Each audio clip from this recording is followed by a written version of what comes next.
Versatile services trust మరియు Srikrishna academy ఆధ్వర్యంలో స్వాతంత్ర సమరయోధులు పాసం రవీంద్ర యాదవ్ 42వ వర్ధంతి సందర్భంగా నాయుడుపేటలోని డంపింగ్ యార్డ్ నందు నివసిస్తున్న నిరుపేదలకు బియ్యం, దుస్తులు,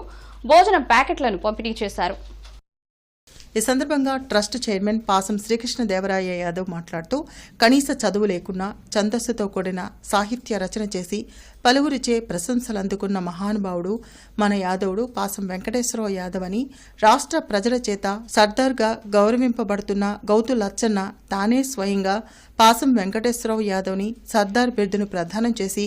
గౌరవించడం జరిగిందని తెలిపారు. ఓబీసీ రాష్ట్ర అధ్యక్షులు అంగిరేకుల వరప్రసాద్ యాదవ్ మాట్లాడుతూ గుంటూరు పట్టణవాసైన పాసం ఆవుల రాజు లింగమాంబల ముద్దుబిడ్డ వెంకటేశ్వరరావు అని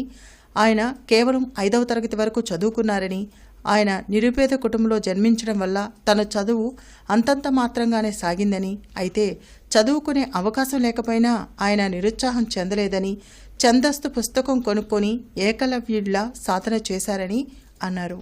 వెంకటేశ్వర ఆ సాధన ఫలితంగానే ఆయన యాదవ వీణ, యాదవ శంఖం, కాటంరాజు విజయం, రాజా రామ్మోహన్ రాయ్ చరిత్ర,